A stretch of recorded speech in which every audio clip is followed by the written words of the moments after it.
CPM-ൽ ആലപ്പുഴത്തല്ല് പൊടിപൂരമായിട്ട് തുടരുമ്പോൾ തന്നെ തലസ്ഥാനത്ത് CPM-ഉം CPI-യും തമ്മിൽ ഒരു മുട്ടം പോര് തുടങ്ങിയിരിക്കുക.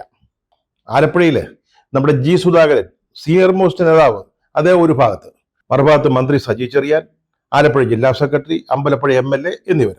മന്ത്രിയും സെക്രട്ടേറിയറ്റ് അംഗവുമായ സജി ചെറിയാൻ നമ്മുടെ സുധാകരനെ ഉപദേശിക്കാൻ പോയതാ പ്രശ്നമായത്. അദ്ദേഹം പറഞ്ഞു, പ്രായമൊക്കെ ആയില്ലേ, ഇനിയും പാർട്ടിയോട് ചേർന്ന് നിന്ന് ഇംഗ്ലാവൊക്കെ വിളിച്ച് അങ്ങനെ നിന്നാ മതി, സ്വസ്ഥമായിട്ട് വീട്ടിലിരുന്നാലും മതി എന്നൊരു ഉപദേശം കൊടുത്തതാ. നല്ല ബുദ്ധിയിൽ ചെയ്തതാ, സൽബുദ്ധി കൊണ്ടുണ്ടായതാ, അല്ലാതെ ദേഷ്യവും പിണക്കം ഉണ്ടായിട്ടില്ല. അദ്ദേഹം ഇന്നലെയും പറഞ്ഞിട്ടുണ്ട്, എനിക്ക് അദ്ദേഹത്തോട് യാതൊരു ദേഷ്യവും ഇല്ലെന്ന്. ദേഷ്യമില്ല, സത്യമായിട്ടും ദേഷ്യമില്ല, ഒരു നല്ല കാര്യം പറഞ്ഞതേ ഉള്ളൂ. പക്ഷെ അത് സുധാകരൻ അത്ര പിടിച്ചില്ല. സുധാകരൻ ഈ പാർട്ടിയിൽ എത്ര കാലം ഉണ്ടായിരുന്നതാ? പിണറായി വിജയനാണല്ലോ ഇപ്പോഴത്തെ കാരണഭൂതർ. അദ്ദേഹത്തിന്റെ കൂടെ ഒക്കെ പ്രവർത്തിച്ച ആളല്ലയോ? എത്ര വർഷമായിട്ട് SFIയിലെ, DYFIയിലെ, പാർട്ടിയിലെ, മന്ത്രിസഭയിലെ അങ്ങനെ വലിയ പാരമ്പര്യമുള്ള ആളല്ലയോ? അദ്ദേഹം പറഞ്ഞു, എൻ്റെ പൊന്നു മോനെ സജി ചെറിയാൻ മന്ത്രി, താൻ എന്നെ ഉപദേശിക്കാനൊന്നും വരണ്ട, അതിനൊന്നും ആയിട്ടില്ല എന്ന് പറഞ്ഞു.